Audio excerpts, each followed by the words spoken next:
آج ہم پاکستان لا ریویو 2025 کے ایک تجزیے پر بات کریں گے جس میں جنگی جرائم کے کچھ بہت سنگین الزامات کا جائزہ لیا گیا ہے۔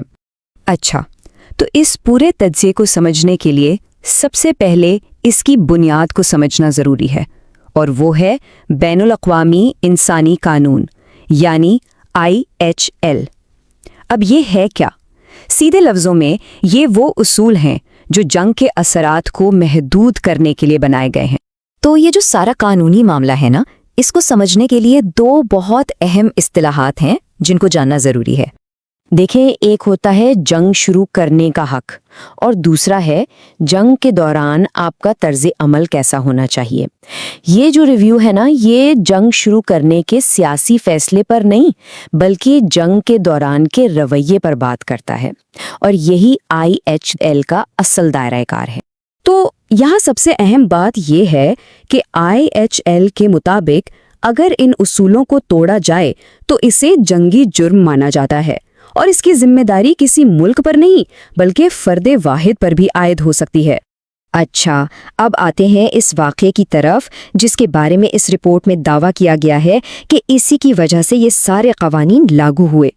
اس ریویو میں یہ دلیل دی گئی ہے کہ 22 اپریل 2025 کو جو پہلگام کا واقعہ ہوا اسے جنگ کی وجہ یا جسے قانونی زبان میں کازس بیلی کہتے ہیں کے طور پر استعمال کیا گیا، اور اسی سے صورتحال ایک باقاعدہ بین الاقوامی مسلح تصادم میں بدل گئی۔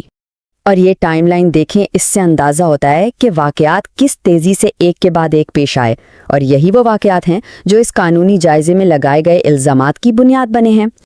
تو یہ جو دستاویز ہے یہ اپنا پورا کیس 4 بڑے اور مخصوص الزامات پر کھڑا کرتی ہے جن کے بارے میں کہا گیا ہے کہ یہ بھارت کی طرف سے کیے گئے جنگی جرائم ہیں۔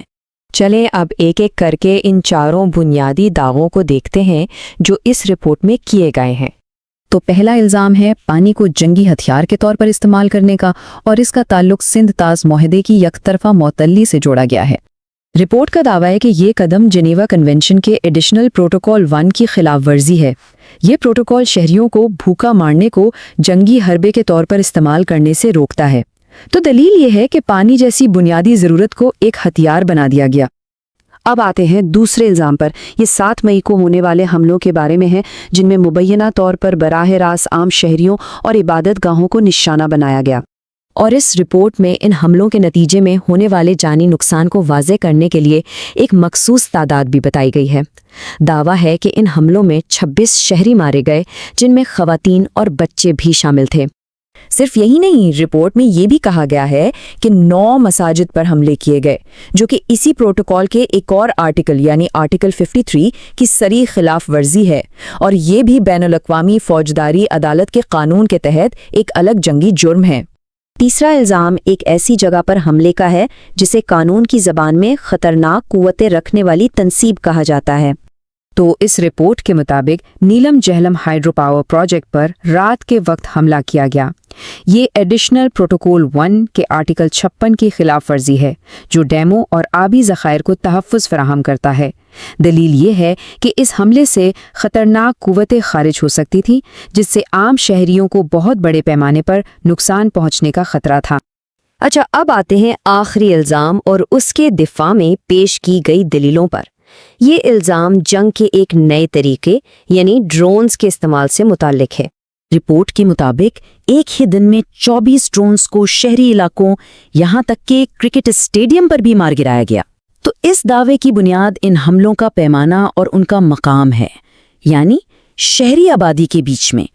تو اس جائزے میں یہ دلیل دی گئی ہے کہ یہ حملے بین الاقوامی انسانی قانون کے 2 بنیادی اصولوں کی خلاف ورزی تھیں، ایک فوجی اور سویلین اہداف میں فرق کرنے میں ناکامی، اور دوسرا پروٹوکول 1 کے آرٹیکل 57 کے تحت جو احتیاطی تدابیر اختیار کرنا ضروری ہیں وہ نہیں کی گئیں۔ پھر رپورٹ اس سرکاری جواز کو بھی تنقید کا نشانہ بناتی ہے جس میں خواتین اور بچوں کی ہلاکتوں کو کولیٹرل ڈیمیج یا اتفاقی نقصان کہا گیا تھا۔ رپورٹ کہتی ہے کہ بھارت یہ بتائے بغیر کہ اصل نشانہ کیا تھا، اس فرضی اتفاقی نقصان کے پیچھے چھپنے کی کوشش کر رہا ہے۔ اور آخر میں یہ دستاویز ایک بہت ہی اہم سوال اٹھاتی ہے کہ اگر یہ جنگی جرائم ہوئے تھے تو پھر ان کا احتساب کیسے ہوگا؟ یہاں ایک بہت اہم نقطہ یہ ہے کہ بھارت بین الاقوامی فوجداری عدالت یعنی ICC کے روم اسٹیٹیوٹ کا حصہ نہیں ہے، اور اس کا سیدھا مطلب یہ ہے کہ ICC کے ذریعے کارروائی کا کوئی براہ راست راستہ موجود نہیں ہے۔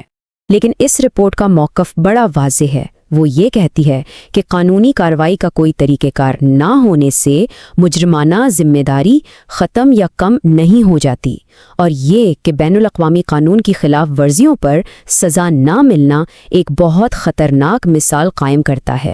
اور آخر میں یہ دستاویز ہمیں اس سوال کے ساتھ چھوڑ جاتی ہے کہ جب بین الاقوامی قانون کو سزا سے استثناء کا سامنا ہو تو کیا غیر قانونی پن مزید غیر قانونی پن کو جنم نہیں دیتا؟ یہ سوچنے پر مجبور کرتا ہے کہ کیا ایسی خلاف ورزیوں کو نظر انداز کرنا پورے بین الاقوامی نظام کو کمزور کر سکتا ہے؟